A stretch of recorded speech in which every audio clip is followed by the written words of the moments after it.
Good morning. Thank you all for coming.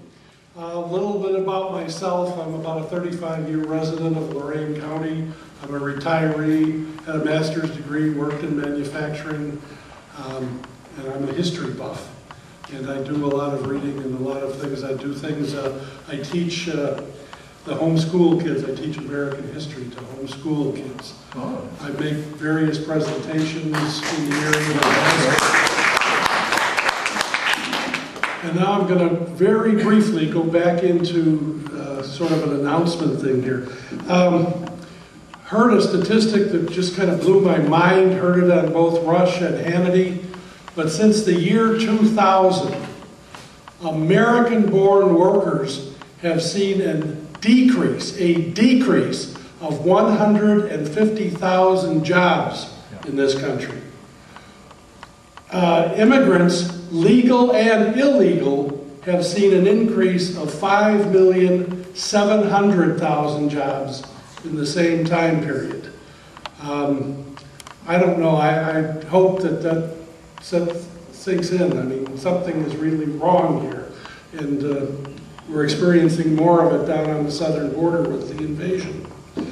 I'd also like to endorse what the fellow said about the Dinesh D'Souza movie. My wife and I saw it and highly recommend it. It's really good. Third, our fourth Thursday this month, we're going to change from direct politics because we're into that all the time and it's going into the political election campaign. But we're going to have a fellow from the Oberlin Historical Society, and he's going to present the story of the Oberlin Wellington Slave Rescue, which was an actual occurrence that occurred right here in Lorain County just before the Civil War. It is a terrific story, and it happened in our backyard, so I would hope that some of you might want to come and hear about the Oberlin Wellington Slave Rescue. Keep moving. When is that? That's the fourth Thursday. Is that the 24th? Yes. 24th. That's the 24th. That's at Lorain Community College, 7 p.m. Stocker Center. No, not the Stocker Center. We're moving up to We're next to the cafeteria area and bookstore. All right, we're going to talk about the McCarthy era. And I'm going to begin by, I would like to know, not discuss or anything, but how many of you believe that one president went to traveled the distance to have his Attorney General go on national TV and accuse another president of knowingly promoting a communist to a high government office? Any of you know this story? Actually happened in 1953. Dwight Eisenhower, recently elected president, had his Attorney General, a fellow named Herbert Brownell, go on national TV and clearly and uncategorically state that Harry Truman had knowingly promoted a fellow named Harry Dexter White, a known communist, to the position of the head of the International Monetary Fund, or the IMF. Truman denied it, asked what justification. Remember, Truman's out of office now. Asked, what proof do you have? The FBI produced a report that had been given, hand-carried, to Truman. Truman then said he never got the report. They then proved that he had seen the report. He'd signed off on something. Truman then said, well, I guess I knew he was, but I moved him to that position thinking the FBI would watch him. Now, I'm an enormous fan of Harry Truman, but that blows my mind. I don't understand it. But I think that, I don't understand Truman's behavior. He was not a communist. But that, I think, proves that there was something going on in the 40s and 50s with the Russian or Soviet penetration of the State Department, Department of Treasury, and other high branches of government.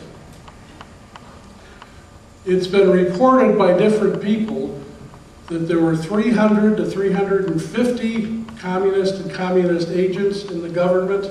It's been reported by the FBI that there were 275 people, many of which were not really communists, but had some slight association, and that security should have picked that up and didn't.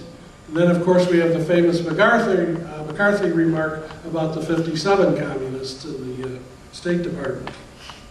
So something was clearly going on.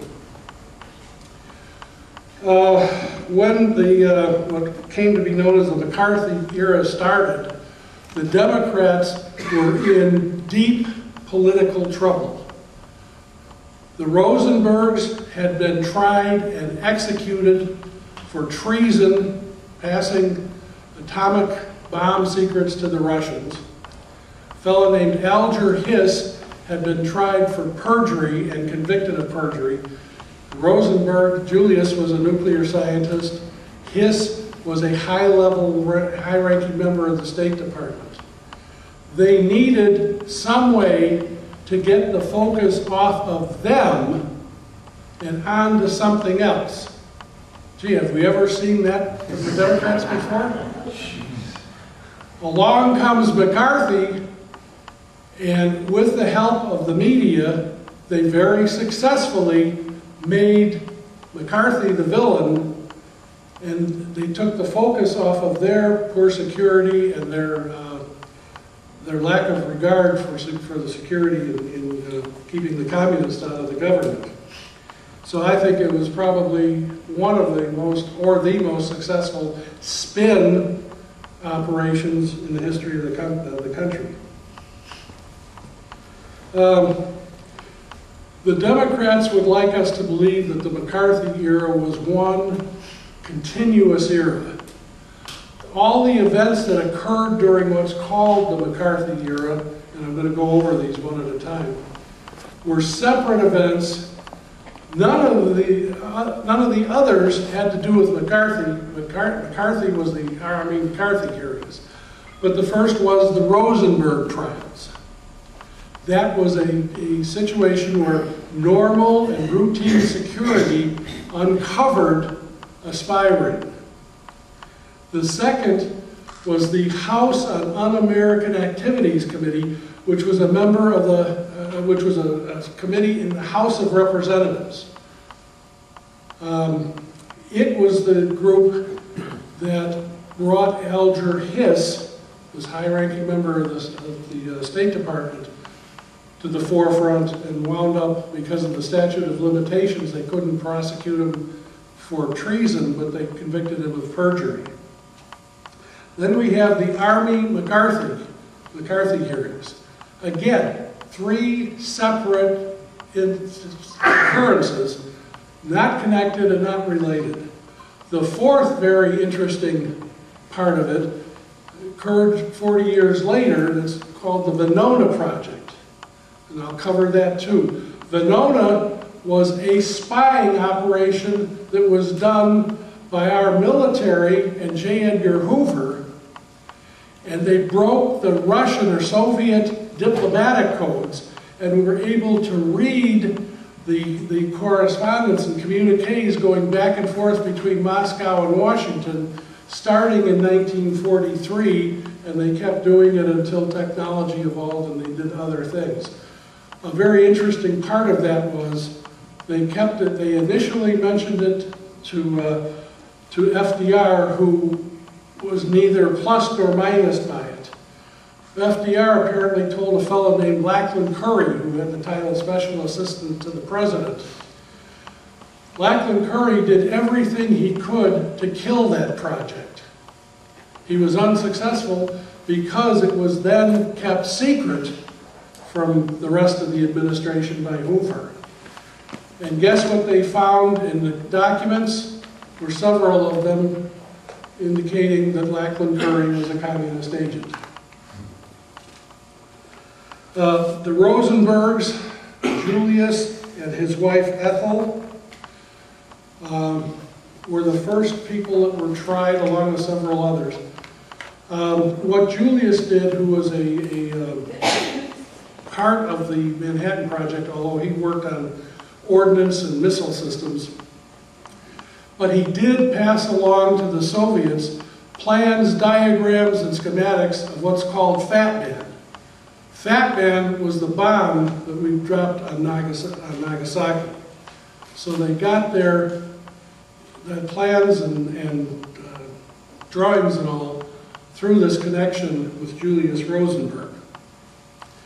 He also sent the Russians plans for a guidance system, missile guidance system, which showed up in 1959 when the Russians shot down Gary Powers, who was a U-2 pilot doing the spy runs over Russia.